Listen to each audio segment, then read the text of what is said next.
Soon. But not this week. We got another hiatus to cover. So, what should we do? Let's talk about games. Chaos must wrapped up pandemic K2. Noir ladies and gentlemen, Sheriff of Nottingham, Stinker redacted and coup. Restaurante Italy. First up, we have the Supernatural Save Your Souls card game. The basics are simple. Everybody gets 4 of these life points. Well, they're called souls, but they're pretty much life points. Then you deal everyone playing a card. And at the start, you also get a bonus. The actual gameplay is whoever's going first takes a look at their card. If they don't want it, for instance, this being a 1, they would trade it to the person on their left, thus getting them a new card. Then this person takes a look, and if they don't want it, they trade it, and we keep going down the line until we get to the last person, who, if they don't want it, has to discard and draw a new card from the deck. Then everybody reveals. And we've got a Wayward Sister's hand. I did not plan that out. Whoever has the lowest number on deck loses a soul, and then you take a new round. If 2 players happen to have the same value, they each get a bonus card. Play continues until you have 1 person left standing, and everybody else is dead. It's basically a multiplayer variant of War. The only thing that adds a little bit of strategy to it is that the bonus cards do have effects. So like this one, Shapeshift, changes the value of another player's card to 1. But since you only have 1 at the start, and you only draw 1 if somebody else matches your value, the chance of these cards seeing much play is not very high. Additional effects in the game: if you get Sam and Dean, you're pretty much a guaranteed winner that turn. Nobody can take it from you, and none of the bonus cards can affect it. They're just the ultimate trump card. If 2 people happen to get a Crowley, then they will both lose a soul point before they get to draw the extra bonus card. If you're the only one with Crowley that turn, there's no effects. This game, I mean, the graphics are nice. It's kind of entertaining to see who gets what value in this. But without any pictures on the bonus cards and the super simple gameplay, there's just not really a lot to this. By far the best part of the game is this really nice box with a magnetic lid that it came in. Otherwise, you can play with a generic card deck like one of these with the Supernatural crew on them. Not a lot of depth, not a lot of strategy. Even as far as party games go, I've played others that, even though not much more complicated, were a lot more fun and stylish. This game, about a 1 on the scale. Next up, good old-fashioned Trivial Pursuit. This time, they've actually done away with the board and really streamlined down the game. Instead of moving around trying to waste everybody's time, you roll a dice, see what your category is, and see if you can answer the question. In this case, before he became a hunter, what was Garth's occupation? Oh, dentist. Oh, I was right. If you succeed, roll the dice again, go for a second card. What is the name of the witch Dean loses to at poker? I forget his name. I know it's season 5, The Curious Case of Dean Winchester. It was a guy, but... Oh, Patrick. Well, in this case, I didn't get it. But if I had, I would store that. First person to get 6 cards wins the game. And of course, the rules are really more of a suggestion. You can do a lot of variations on this, like give everyone at the table a chance to answer the card. Person who answers the most questions on a card gets it. All kinds of ways to mix it up. I haven't gone through this whole thing yet, and so far, but of the ones I've seen so far, only 1 card has actually had an incorrect answer. Maybe later I'll finish getting around to checking all of them and giving the game makers a final grade on accuracy.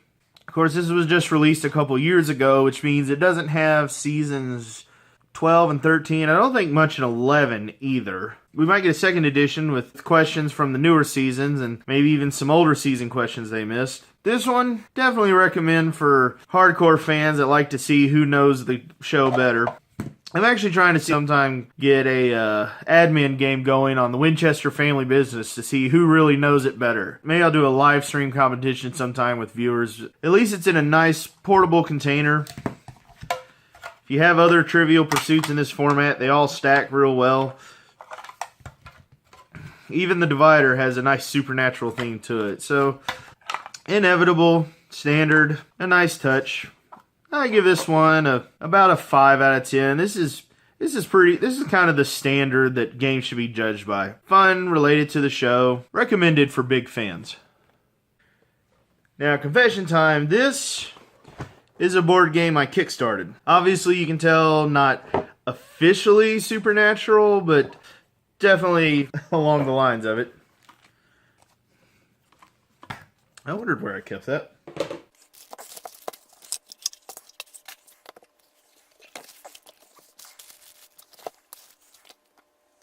This is very much a board game. As you can see, it's got this really creative and stylistic board. I actually really enjoy it. Down here in the corner is where you start, and there's no real end. This is all just a giant loop. As like in the show, you just pretty much wander around hunting things, and in this game you have your cards representing your monsters. Things like a zombie, which have 15 health and 2 attack. You kill it, you get 2 points. Or a ghoul, 9 health, 1 attack, but only worth 1 point. As well as some cards that just throw a twist at you. For instance, this one has a new spell that causes other hunters to lose 1 HP. You have your characters, which represent you. Each have their own health and their attack. And they're also a particular type. So this guy, for instance, is a human. This guy is a demon. This girl would be an angel. This girl is a werewolf. And this guy is a vampire. And each type of hunter in the game has their own positive and negative effects. So don't think that a human hunter is going to have a harder time than anybody else. The game actually balances out pretty well. You also get to drive a vehicle in the game. Draw one of these randomly, and then you may get chances to upgrade. Their speed is basically how much they add to your die roll when you roll for movement. And their trunk is how many trunk cards you can carry. Trunk cards are bonus effects in the game that your car provides you, while everything else is an item. Could be hunting rifle, increasing your damage. Could be a suit and tie, increasing your HP. You never quite know what you're going to get. The game also comes with these really neat laser cut hearts to represent HP, and these laser cut tokens to represent yourself moving about the board. The expansion to the game comes with none other than the end of days scenario, where Lucifer and the 4 horsemen all show up to just ruin everybody's day. Oh, you also notice that in this version, they've all been gender bent, so this game actually kind of feels like it was a Wayward Sisters tie-in before the spin-off even happened. The rules are pretty self-explanatory. You wander around the board applying effects as you find them. These squares here allow you to draw items cards. These squares allow you to draw trunk cards. Crossroads here allow you to split. And if you land on it, you can make some devil deals. Skulls that show up on the board kill you, and at the pit stops you can try to heal up some damage and take a little break. Fighting monsters, you basically roll dice, see who gets the higher, deal damage to each other. You can fight other hunters if you happen to land in the same space, or choose to work together. The rules for the game are pretty basic. It's really more of a race to see who can get things done the fastest, but the rules are basic enough to really allow a lot of flexibility, so you can easily bring things in to make it more complicated or less complicated, take out some of the tediousness of it. Largely the appeal of it is the art, and that probably of all the board games I've played, this one feels a lot more like Supernatural than almost anything else out there. Certainly more than the Clue and the Monopoly that I've seen. No word yet if the creator is going to release an updated expansion bringing in more references from later seasons, but this is a fun little tribute to the show. Definitely points to this game for its creativity and aesthetics. Our final game for this look is not officially a Supernatural game yet. This is the Dresden Files co-op game. While I know of the Dresden Files, I haven't read any of it yet, this nonetheless remains one of my favorite.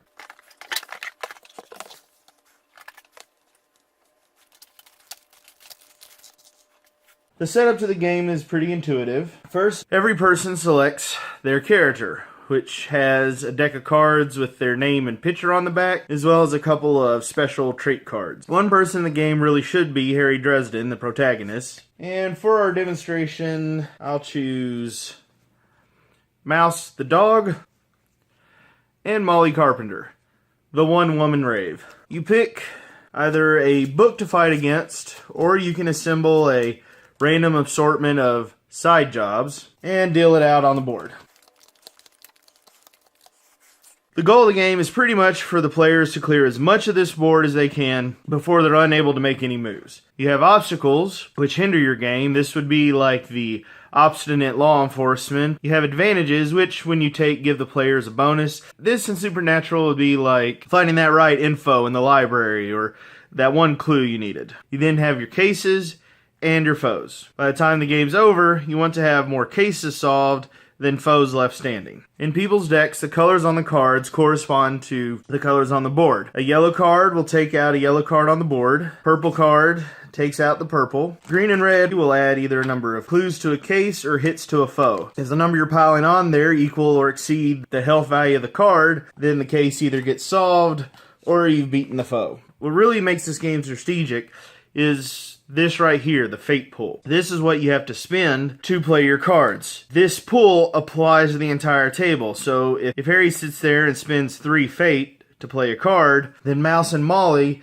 will have 3 less money to spend on their turn. And that's largely the basics of the game. During your turn, you pick whether you want to pass your turn in case you don't want to do anything. That still costs 1. You can play a card if you have the fate to spend, or if everybody's running low and you have a card that's not very useful, you can disc to add the amount of fate in its cost into the pool to help out the table. This is called discarding for fate, and when you do, you will trigger your character's talent, which will help out in a lot of different ways. You also have a stunt, a once per game ability that you can use in place of your turn. And that's mostly the basics with a few little tweaks here and there. At some points during the game, it may ask you to roll a dice with the result, either increasing the effect or decreasing the effect or, well, having no effect at all. So it all adds a lot of extra chance and just a little bit of unpredictability and really gives this game a lot of replayability. Makers of this game, Evil Hat, has done, of course, the base set and several expansions with new books and new characters, and it's a lot of fun co-op with